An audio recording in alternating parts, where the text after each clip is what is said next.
Nah, untuk topik kali ini adalah cinta buat bangsa Indonesia.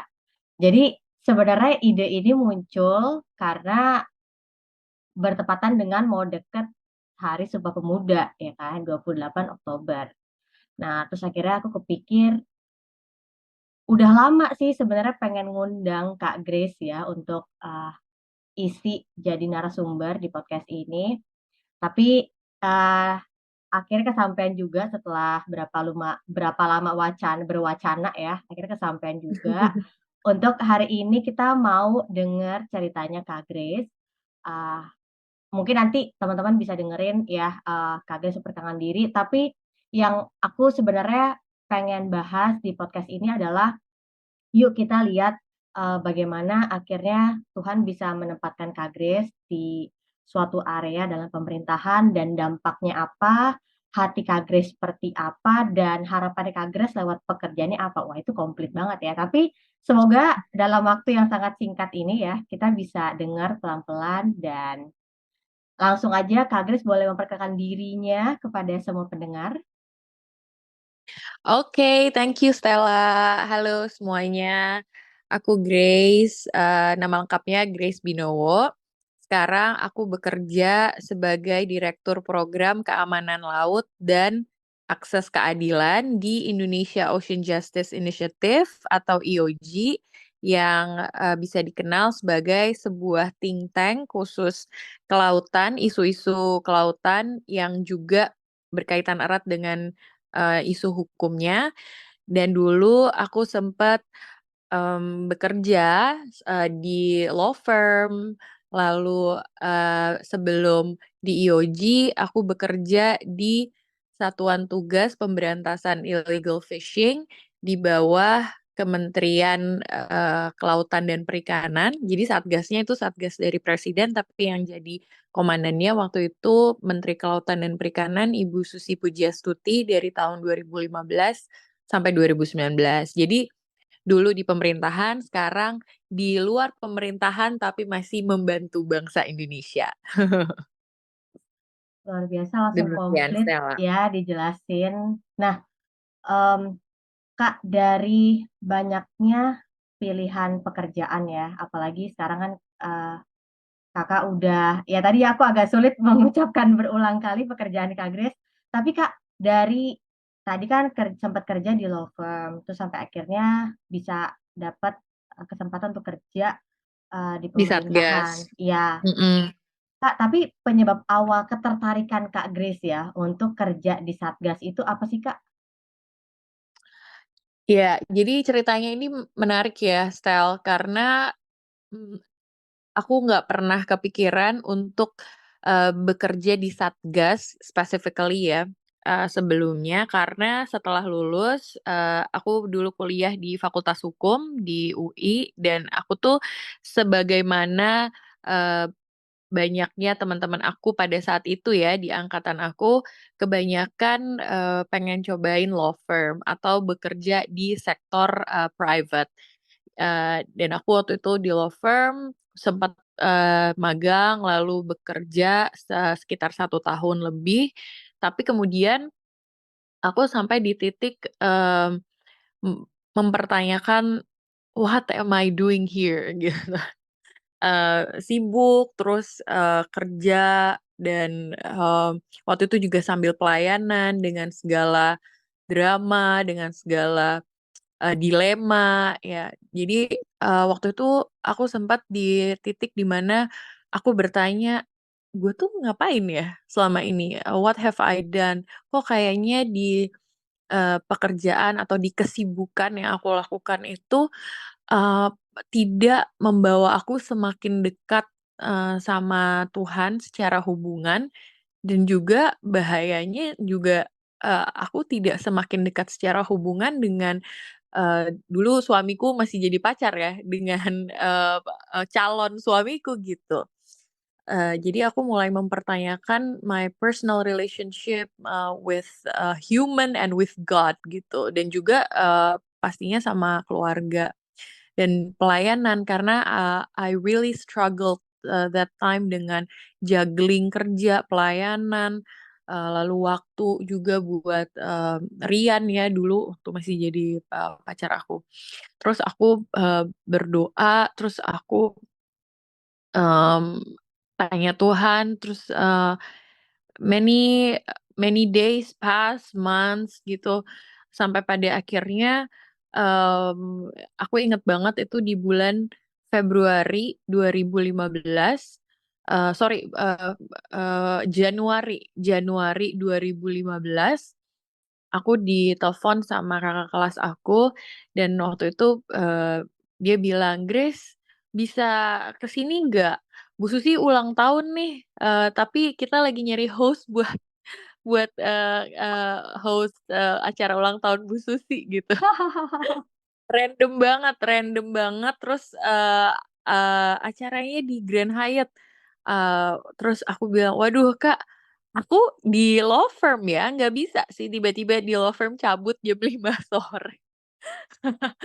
Terus apa, aku bilang, "Aduh sorry Kak, aku soalnya nggak bisa tiba-tiba izin dan kebetulan di hari yang sama di jam 6 apa jam 7 ya seperti biasa ya, setel kan kita sama-sama pelayanan, Ya, ada doa hari apa ya waktu itu ya, hari Rabu ya, di doa pengerja deh waktu Sel- itu, Selasa kalau nggak salah eee ya. iya, Selasa dan aku bilang, "Iya nggak bisa nih Kak, soalnya aku juga habis itu pelayanan." Jadi you can imagine how I struggled with schedules, things and activities ya at that time. Eee, ya sayang ya karena kayak aku out of nowhere tiba-tiba ditelepon untuk nge-MC-in ulang tahun Ibu Menteri, terus aku, eee, nggak bisa gitu. Kebetulan yang nelfon senior aku. Tapi tiba-tiba aku, apa, mmm, aku waktu itu sempat ngomong sebelumnya sama si senior ini, "Iya Kak, aku pengen keluar sih dari law firm, tapi aku masih belum tahu ke mana." Nah, singkat cerita, aku tetap resign dari law firm, terus di hari aku resign, I still did not know where to go.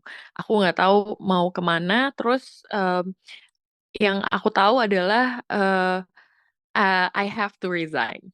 Dan, tapi juga harus dijadikan catatan ya, at that time I have the privilege of, saving some money. Jadi, tentunya nggak resign secara tidak bertanggung jawab ya. Jadi aku udah, apa ya, menetapkan keputusan, tapi di keputusan itu pun harus tetap bertanggung jawab karena aku, simpen, uang ya, tabungan supaya, bertahan, setidaknya sampai aku mendapatkan pekerjaan yang baru lagi gitu kan. Karena kan kita nggak mau nyusahin orang tua atau keluarga. Nah, ketika aku resign, aku masih belum tahu aku harus ke mana. Aku inget banget itu my resignation itu effective as of 1 Maret. Di tanggal 1 Maret aku belum tahu aku harus ke mana. Di tanggal pokoknya few days after that, nggak nyampe 3 hari kalau nggak salah or around that time, aku ditelepon sama seniorku lagi, eee, ditelepon sama seniorku lagi dan dia bilang, "Grace, lo, kayaknya waktu itu kan pernah bilang lo mau keluar dari law firm, lo masih di law firm nggak? Baru baru baru resign Kak." "What?" katanya. Wah, pas banget nih, Bu Susi lagi nyari, anak hukum yang, bisa audit gitu, yang bisa, due diligence. Jadi kan emang kita tuh kalau di law firm, sama seperti konsultan yang lainnya mungkin yang di luar hukum, kerjaannya ya audit, due diligence, nah, untuk corporate, matters ya.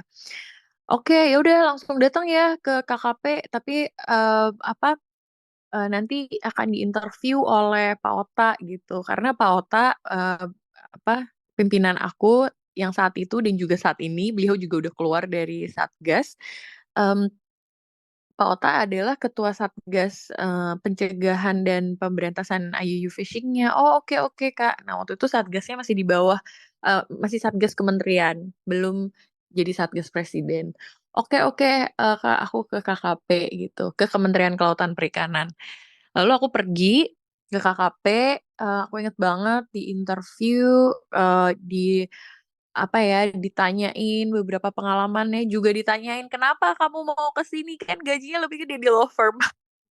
Terus, aku bilang, apa, aku bener-bener, ingin do something with my life karena aku merasa, kok kayaknya, ada yang kurang ya. Karena menurut aku, pada dasarnya semua manusia itu punya, kerinduan untuk berguna bukan hanya bagi dirinya sendiri, tapi bagi orang lain. Karena kan, manusia itu makhluk sosial ya, Stel. Jadi dia, eee, akan cenderung, dia nggak bisa sendiri dan dia pun ada naluri untuk sebenarnya membantu orang lain gitu. Nah itu, apa, akhirnya aku, menjalani, beberapa interview itu, lalu aku diterima. Jadi jarak antara aku resign 1 Maret tadi ke hari pertama aku kerja lagi, aku pertama kali kerja lagi itu di 10 Maret 2015. Jadi kayak kurang dari 2 minggu ya, Stel, ya, aku udah langsung bekerja kembali. Luar Di biasa. Satgas, apa, Satgas Gatas IUUF, itu dulu namanya itu karena masih di bawah kementerian. Ya itu ceritanya, Stella.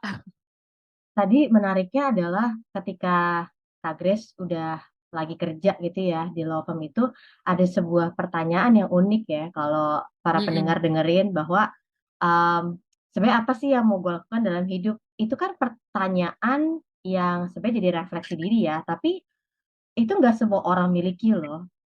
Kayak ada yang sampai akhir hidupnya, ya dia nggak pernah muncul pertanyaan seperti itu, tapi kayak ada juga yang akhirnya bertanya yang dia lakukan ini apa, tujuannya kemana sesuai sama mmm, sesuai passion-nya atau enggak, atau ini berdampak ke orang atau enggak. Tapi keren banget tadi Kak Grace bisa cerita hal itu. Jadi waktu, aku, kenal Kak Grace ya, dari Kak Grace kerja di law firm gitu-gitu, emang kita denger banget lah ya pergumulannya kayak aduh udah stres juga, udah sampai kurus banget gitu kan. Dan tiba-tiba Tuhan, jawab lah ya lewat promosi yang tidak terduga dari senior Kak Grace. Waktu itu yang kayak senang sendiri gitu loh, kita yang timnya Kak Grace, mhm mhm dancer itu senang mhm. sendiri karena, ya ampun gitu akhirnya ada satu pekerjaan yang bisa sambil membagi waktu dengan, prioritas yang lain gitu. Nah Betul betul. Kak, dari jangka waktu yang, ya nggak singkat lah ya, dari 2015 sampai saat ini gitu ya. Pasti Kakak Mhm. kerja udah tahulah ya, baik buruknya, dibilangnya nggak enak ya, tapi Kak, apa sih yang bikin, mau tetap bertahan, bekerja di dalam pemerintahan? Karena kalau orang-orang di luar sana kan kayak udah langsung, apa ya, nganggep rendah banget itu ya, netizen sekarang tuh udah kritis banget sama pemerintahan, kurang inilah, kurang itu, harusnya gini, harusnya gitu. Wah, itu kayaknya banyak banget kata netizen. Tapi Kak, kalau menurut Kakak apa sih yang bikin Kakak bertahan untuk mau tetap bekerja di, area tersebut? Iya, ya itulah ya, indahnya demokrasi ya, indahnya demokrasi. Jadi, eee, kita punya banyak, banyak jenis pendapat, kita juga punya banyak feedback. Jadi ya sah-sah aja sih kalau, netizen, terus, masyarakat Indonesia, mmm, apa ya, mengeluarkan pendapatnya. Karena memang sentimen-sentimen, masyarakat itu adalah betul-betul apa yang sedang terjadi di masyarakat, masyarakat atau AKA netizen ini mereka sedang menumpahkan, eee, kefrustasiannya juga atas, kondisi, negara saat ini ya, Stella ya. Nah bedanya adalah, waktu itu di tahun 2015 sampai 2019 aku berada di dalam pemerintahan. Tapi, sekarang tahun 2021 sampai sekarang, aku berada di luar pemerintahan, tapi masih bekerja untuk, beberapa program-program dan agenda-agenda pemerintah, dan membantu memberikan masukan dari sisi masyarakat. Nah tadi aku lupa cerita, Stel. Tadi kan ada gap year ya, 2019 ke 2021 ya, Stel ya, yang aku Iya cerita tadi. iya. Nah, where was I? Nah, sebagai pengisi informasi di 2019 sampai 2021 itu aku, melahirkan lalu, menyusui 2 tahun dan aku memang memutuskan untuk fokus dulu ke keluarga ya, terutama ke anak pertama. Nah, tapi yang menarik yang mau aku ceritain adalah apa yang membuat aku akhirnya bekerja lagi dan bekerja untuk membantu pemerintah ya, Stel ya. Nah, di tahun 2020 sebenarnya pimpinan aku yang di Satgas dulu Pak Ota udah sempat nanya nih Grace, when will you go back to work gitu kan? Kapan nih kerja lagi? Terus aku ya bentar Pak, mungkin nanti gitu kan, masih belum tahu. Nah, yang what really triggered me adalah ketika Omnibus Law tentang Cipta Kerja ya, itu lagi panas-panasnya diperbincangkan sampai kerusuhan, sampai eh, banyak huru-hara ya, bukan cuma di Jakarta tapi di seluruh Indonesia. Nah, jadi dulu aku tuh tinggal di apartemen sekitar Jakarta Pusat ya, dekat rumah sakit RSPAD. Nah, ingat kan dulu 2020 kan kita masih pandemi ya, Stel ya. Ya. Dan masih rumah sakit masih penuh, masih kita juga masih PSBB, bahkan PPKM dan aturan-aturan ketat lainnya ya. Nah, ketika Omnibus Law dikeluarkan, banyak kan juga kejanggalan-kejanggalan dan eh, hal-hal atau peristiwa yang terjadi di luar keinginan masyarakat luas ya, Stel ya. Nah, waktu itu aku inget banget di malam itu di Oktober 2020 ya, itu ketika ada mobil ambulans nggak berhenti-berhenti, itu kan lewat di dekat apartemen aku dengar. Terus di saat yang bersamaan mobil pendemo ya pakai toa dan apa teriakan-teriakan massa gitu ya. Di saat yang bersamaan kebakaran karena heboh rusuh itu ada di halte Transjakarta, lalu juga di beberapa tempat mereka bakar ban dan segala macam. Terus ada apa mobil pemadam kebakaran. Jadi itu aku inget banget momennya, momen yang sangat bising, sangat menyedihkan ya Stel ya. Dan waktu itu aku nangis. Aku kan bisa lihat dari lantai 7 apartemen aku ya.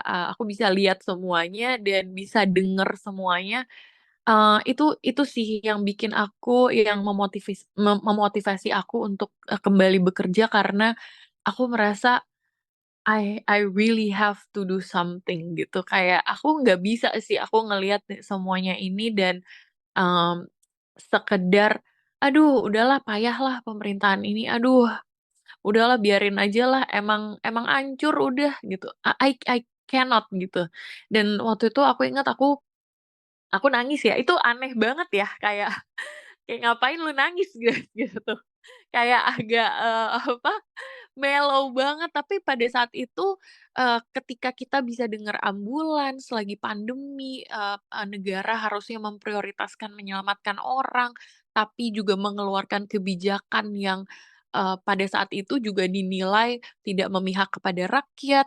Terus rakyat juga akhirnya mereka retaliate ya, mereka demo, terus akhirnya polisi dan tentara harus ngamanin. It's a chaotic scene gitu dan itu yang bikin aku merasa terpanggil untuk melakukan sesuatu gitu. At least from my part, walaupun aku nggak bisa jadi dokter atau perawat ya, aku nggak bisa jadi polisi, tentara, atau aku nggak bisa jadi pejabat ya pada saat itu.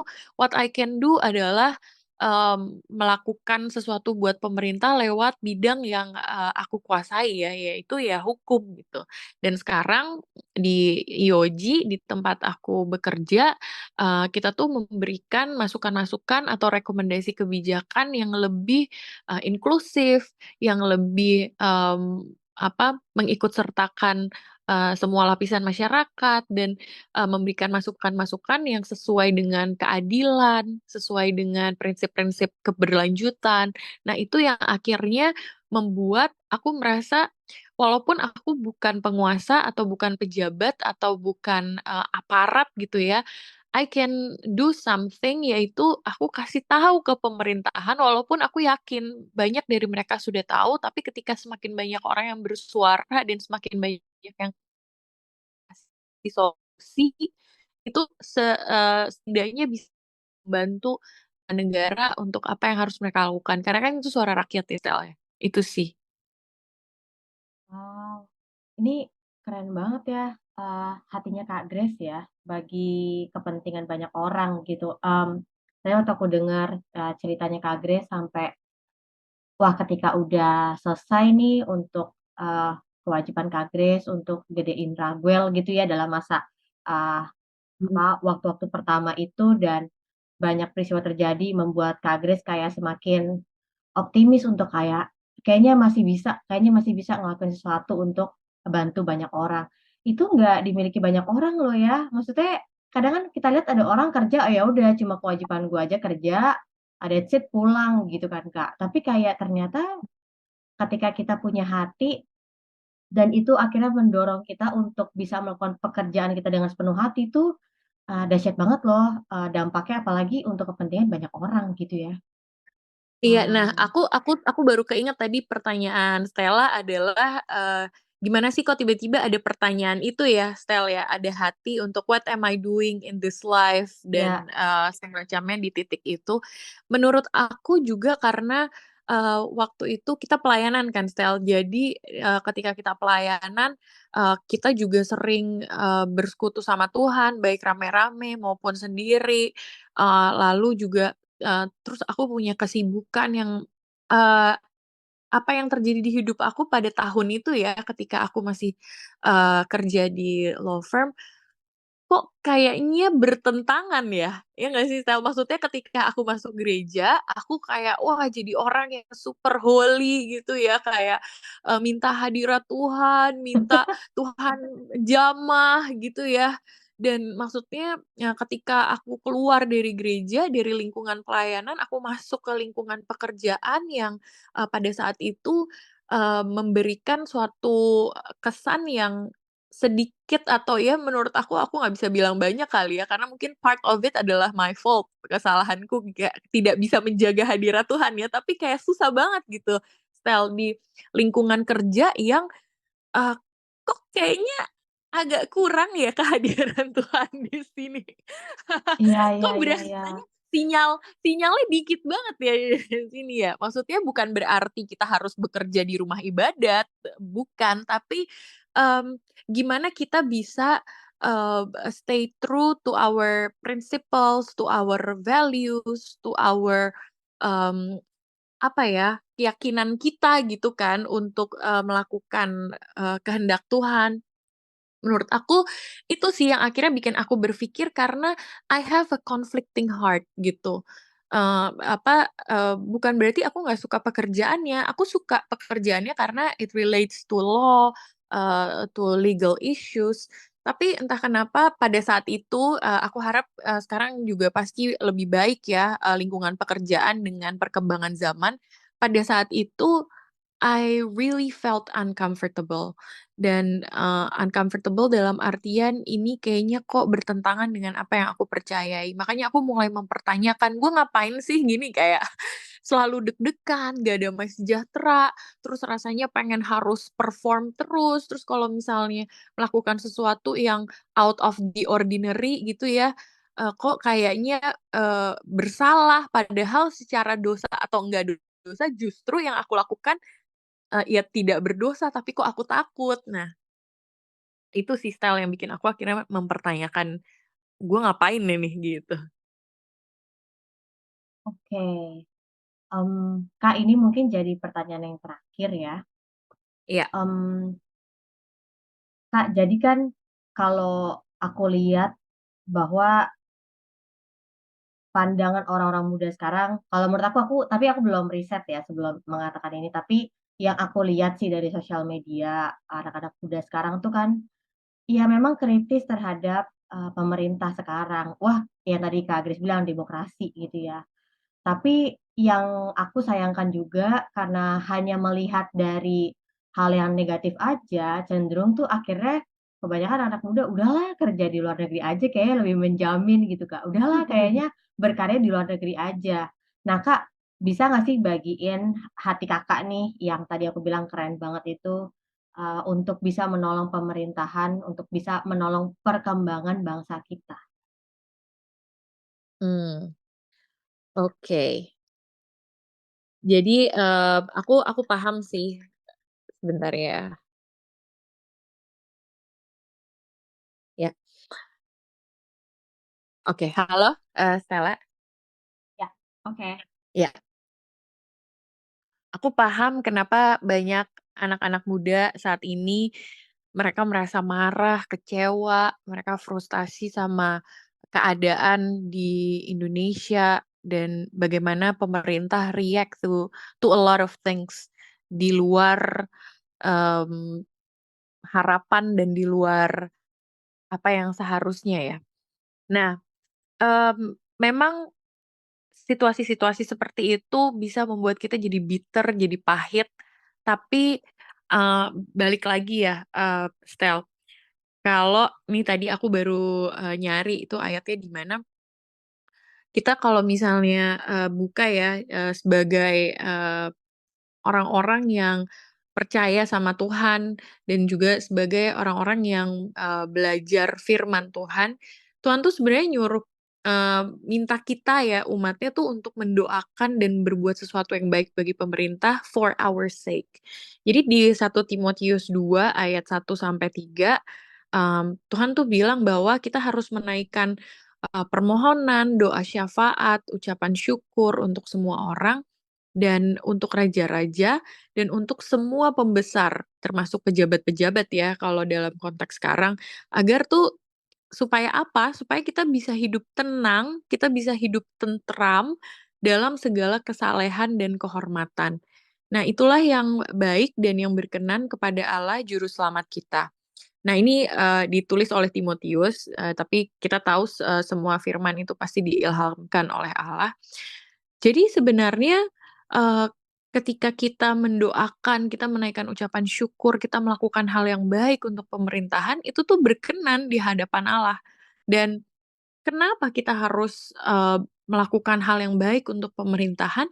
Supaya kita bisa hidup dengan tenang, kita bisa hidup dengan tentram, tapi buat apa? Nggak sekedar berhenti di situ, supaya kita bisa hidup dalam kesalehan dan kehormatan. Ya dengan kata lain ya supaya kita bisa melakukan kehendak Tuhan gitu. Kita bisa hidup sesuai dengan, rencana Tuhan, kita bisa hidup sesuai dengan apa yang Tuhan mau gitu. Nah, jadi bagi anak-anak muda yang mulai merasa pahit, mau keluar aja dari Indonesia, nggak mau balik lagi atau mau bekerja di sana, menurut aku, that's their choices, tapi it's worth to consider what you can give to the country rather than what the country can give you. Ya itu salah satu quotes yang terkenal ya, tapi memang, mmm, salah satu kehendak Tuhan bagi hidup kita adalah supaya kita jadi terang dan garam di lingkungan kita dan lingkungan kita itu ya tempat di mana kita dilahirkan, tempat di mana kita dibesarkan, tempat di mana, kita bisa mempengaruhi lingkungan, dengan lebih baik gitu. Kalau misalnya di luar negeri, yes, kita bisa mempengaruhi, but we'll start from zero gitu, we'll start from, hal yang sebenarnya kalau kita lakukan di Indonesia, kita punya dampak yang lebih besar. Nah, Eee, ba apa yang ingin aku bagikan ke teman-teman adalah, eee, apa yang kita lakukan bagi pemerintahan ini, itu adalah hal yang, berkenan ya di hadapan Tuhan. Ketika kita mendoakan, pemerintahan, ketika kita mendoakan bangsa negara, ketika kita melakukan hal yang baik, hal yang benar di negara ini, itu adalah hal yang menyenangkan Tuhan gitu dan, hal itu akan membawa perubahan-perubahan, ke arah yang lebih baik. Kalau semua orang ke luar negeri ya, apalagi orang-orang yang berkualitas, yang punya pendidikan, yang punya, potensi untuk mengembangkan sesuatu, terus keluar semua siapa dong yang, mengembangkan negara ini? Siapa yang jagain negara ini? Siapa yang bisa bawa negara ini ke, arah yang lebih baik? Padahal kan generasi muda itu adalah harapan bangsa, harapan negara, and the very thing that keeps me going right now is hope. Hope for a better future of Indonesia, hope for a better future for my kids, for the generation after me gitu. Dan harapan bahwa anak-anak kita, anak-anak muda setelah kita, di angkatan setelah kita, mereka bisa merasakan hidup yang lebih baik, tapi hidup yang lebih baik itu dalam konteks mereka bisa beribadah dengan lebih tentram, dengan lebih tenang, mereka bisa melakukan kehendak Tuhan, mereka bisa punya masa depan yang gilang gemilang, dan mereka bisa menjalankan rencana Tuhan atas hidup mereka gitu. Nah, that's actually my wish ya, kerinduan hati aku juga gitu untuk anak-anak muda, yang sekarang lagi merasa kesel, lagi merasa pahit, lagi kecewa sama pemerintahan. Apalagi akhir-akhir ini banyak banget ya keputusan-keputusan yang bikin kita kaget gitu ya, kayak di-prank ya sama negara sendiri ya. Dan banyak banget kejadian-kejadian yang menurut kita itu tidak memenuhi unsur keadilan atau unsur keberlanjutan. Nah, tapi keep going gitu, keep going karena Tuhan melihat semua niat, semua usaha kita, semua doa-doa kita, and I'm sure, ya Gusti boten sare ya, Stel ya. Tuhan itu pasti matanya menjelajah seluruh bumi, dia mencari orang yang betul-betul dan sungguh-sungguh berdoa sama Tuhan, dan ketika kita mendoakan orang lain, terutama buat satu negara ya, itu penting banget kan, Stel, pasti Tuhan akan dengerin. Oke, tadi udah denger ya eh, cerita Kak Grace, hatinya Kak Grace, harapannya Kak Grace untuk akhirnya Indonesia nih jadi tanggung jawab kita gitu. Dan yang tadi aku ingat dari perkataan Kak Grace adalah kalau kita mau punya hati, kita mau punya action untuk memperlakukan bangsa kita dengan baik, pemerintah kita dengan baik, itu tuh jadi kehendak Tuhan loh nih. Banyak orang yang nanya kehendak Tuhan apa, ya ini salah satunya gitu ya. Ini sederhana, Mhm tapi mhm. udah banyak orang yang melupakan. Nah, terakhir Kak Grace, Kak boleh nggak kasih closing statement nih dari apa yang Kakak udah bagikan tadi? Mungkin juga bisa memberikan harapan juga ya bagi kita yang dengar tentang pentingnya untuk melakukan sesuatu, untuk bertanggung jawab untuk bangsa kita di tempat di mana kita dilahirkan. Iya, maybe aku akan buka, jawaban atas pertanyaan itu dengan suatu pemahaman bahwa Tuhan mau kita menjadi berkat dimanapun kita berada. Tuhan mau kita jadi garam, kita jadi terang dimanapun kita berada. Dan ingat, before we become the light, we have to become the salt. Dan artinya ketika kita jadi garam, itu nggak kelihatan karena kita melebur gitu di dalam air supaya berasa asinnya. Nah, setelah kita em, berhasil jadi garam, baru kita jadi terang, salt and light. Ketika kita jadi terang, di situ eh, hidup kita mulai bisa jadi saksi, bisa bisa jadi contoh, bisa jadi teladan buat orang. Nah, yang aku mau sampaikan adalah hidup itu harus berguna. Dan hidup itu harus jadi garam dan terang, karena itu yang Tuhan inginkan buat kita. Nah, untuk kita menjadi garam, harus ada kerendahan hati untuk dilarutkan di dalam air, supaya berasa manfaatnya. Nah, dan untuk menjadi terang, kita harus punya kualitas yang bisa jadi teladan, bisa jadi contoh, bisa jadi kesaksian bagi banyak orang. Nah, anak-anak muda dalam konteks melakukan sesuatu untuk negara dan pemerintahan, ya kita harus jadi garam dan terang. Jadi garam konteksnya adalah kita harus humble enough, kita harus eh, rendah hati untuk kita belajar, kita kita mengakui bahwa banyak hal yang belum kita tahu, kita nggak menjudge suatu hal hanya berdasarkan pemahaman kita yang sempit, tapi kita juga membuka hati pikiran kita untuk wawasan yang lebih luas, lebih objektif, dan lebih daripada itu kita membuka bahwa kita tuh juga tempatnya salah gitu. Kita mungkin bisa salah. Nah, dari situ kita belajar yang rajin, kita belajar yang tekun, kita benar-benar sungguh-sungguh untuk mengejar apa yang baik ya, dan apa yang benar, apa yang berkenan. Nah, itu dalam konteks jadi garam. Ketika kita mau jadi terang, kita harus em, memperpantas diri kita gitu, melayakkan diri kita sendiri untuk hidup sedemikian rupa sampai kita sampai pada satu kualitas yang bisa diteladani, yang bisa dicontoh. Nah, ini sangat penting karena ketika anak muda sudah bisa jadi terang, dia akan menginspirasi teman-teman generasi muda atau generasi, baik itu generasi yang sebelumnya atau setelahnya, untuk hidup juga jadi lebih baik gitu. Karena, perubahan di satu bangsa itu tidak bisa dilakukan oleh hanya satu manusia atau satu kelompok. Perubahan di satu bangsa itu harus dilakukan minimal satu generasi.